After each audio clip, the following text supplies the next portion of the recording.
York Giants OTAs are finally in the books. Now it's time to go over their biggest winners. Let's go.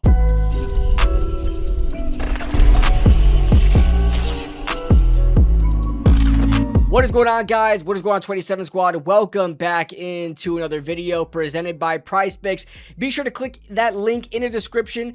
Download the PrizePicks app and put that promo code HMA in, and when you put your first $5 lineup, you'll be able to receive $50 in lineups to work with. So if those of you guys that like to do those smaller little lineups like I like to do, you're gonna have a lot to work with. The NBA finals are going on right now. The Knicks are 2 games away from being NBA champions, and we are putting in our lineup for game 3. You guys can see it above here. We got Jalen Brunson, 2 3-points made. We got Landry Shamet with a couple of points, and we also have Stephon Castle.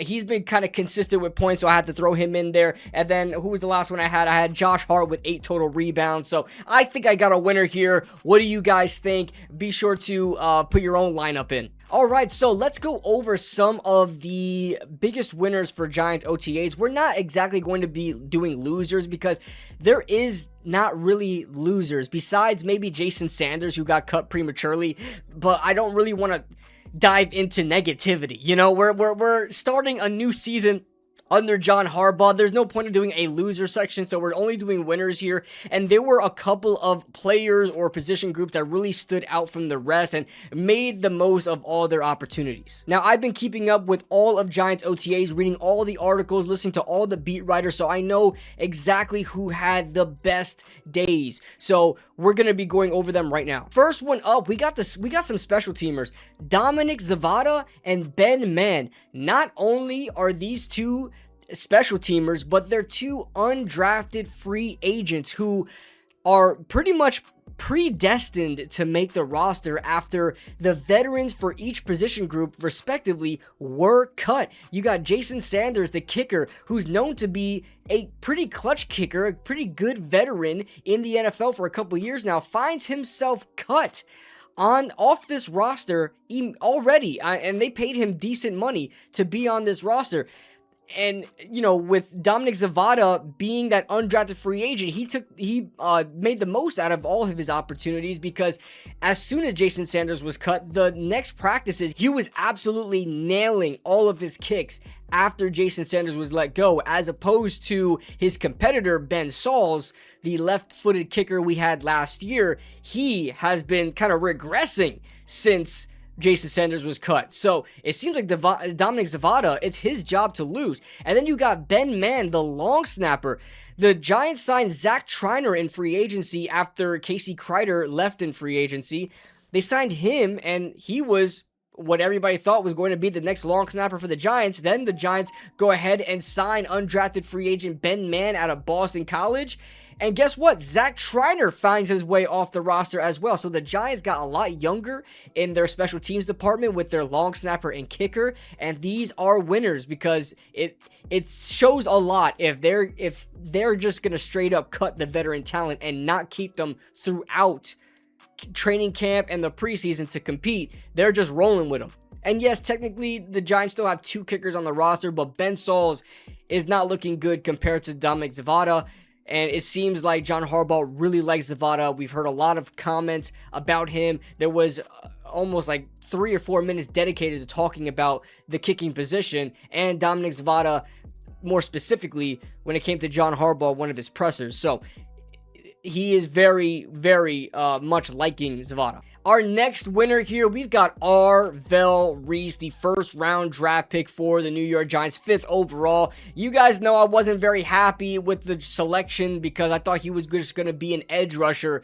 But knowing that he is an inside linebacker, it piques my interest a lot more, and I'm seeing the bright side. I'm seeing the vision. I'm getting it now. Especially now that they have Tremaine Edmunds. Like, having them both there is fantastic. And we're already seeing that in OTAs. He's sniffing out screens, him and Tremaine Edmunds, but it seems like Arvell Reese is really being talked about ad nauseum. Maybe it's because of the hype that he garners because he's a rookie. He's a star out of Ohio State, 5th overall selection, so there might be more attention put onto him, but he is playing fantastic. He's sniffing out screens. He's stopping deeper passes. He's getting there on the run. One of the biggest things that were to note during OTA practices was how he was able to move with his instincts in coverage. That was actually one of his negatives on film, was not his ability to move, but his ability of knowing where to go. He didn't have great instincts and a feel for his own coverage. I'm not going to say it's straight up fixed, but a lot of the reporters were noting that his instincts looked very, very sharp, especially, guarding those running backs out the backfield on passing plays. Our next winner is going to be Calvin Austin. He came out of nowhere, and Calvin Austin really did a number in these OTAs, because with the Giants not only have a saturation problem with their wide receivers, there's so much of them, and they all provide different skill sets, so it is hard to kind of separate yourself from the rest and say, this is why you should keep me, as opposed to all these other guys. Everybody else has their own thing. Calvin Austin is probably the smallest of them, next to Braxton Berrios, who the Giants got, but he was signed for a 1-year, $4 million deal. He was kind of the underlooked guy, or the overlooked guy when it came, no pun intended, because he's like 5'8", the overlooked guy in free agency, because the Giants have Isaiah Likely. So not only do the Giants have a saturation problem with wide receivers, he's also going up against tight ends.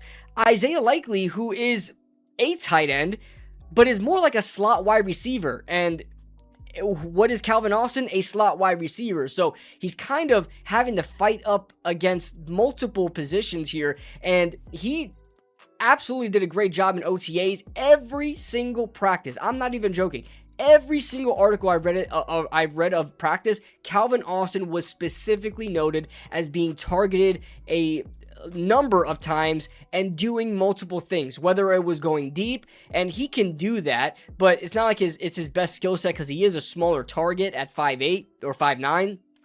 But, those deeper chunk yardage passes over the middle on those digs and crossing routes. He also had a lot of, he's working the slot very well, a lot of choice routes, and especially the screen game as well. He's been the guy for the screen game. So, and that's something the Giants haven't been able to do for a number of years now, no matter what offensive coordinator the Giants have. So that is a big part of it.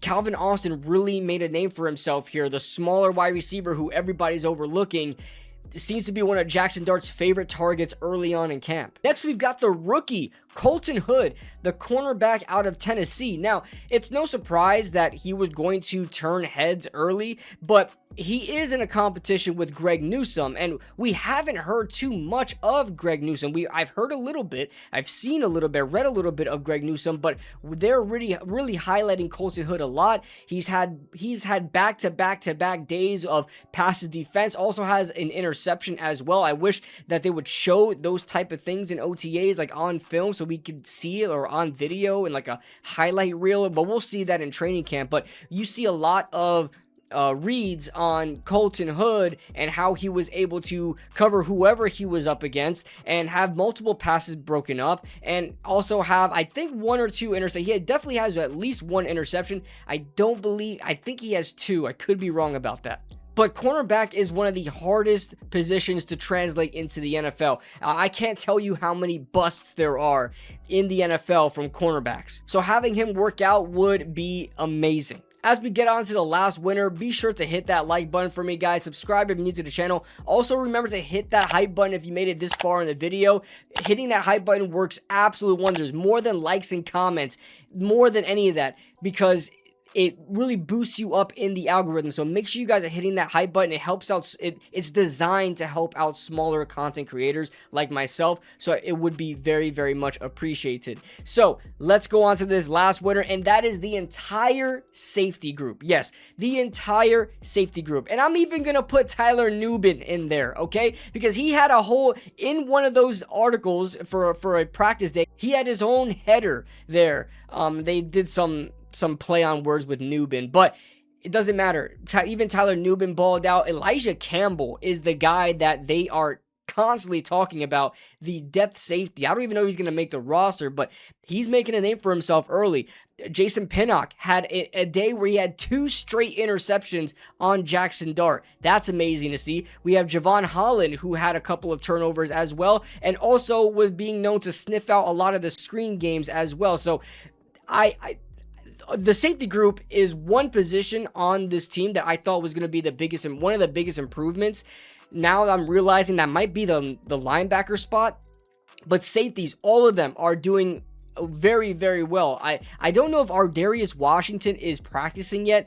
We know that I think he tore his Achilles or ACL or something like that last year. He had a season-ending injury, came back late in the season, but I don't know if he's fully healthy. I haven't seen him noted in, I think I saw his name, if I'm remembering correctly, I think I saw his name once or twice, but I haven't heard anything from there. But I expect him to be a contributor on defense. But all of the safeties are balling out, and you know that's another overly saturated position. So the Giants are going to have a good problem to have in trying to find out who to cut.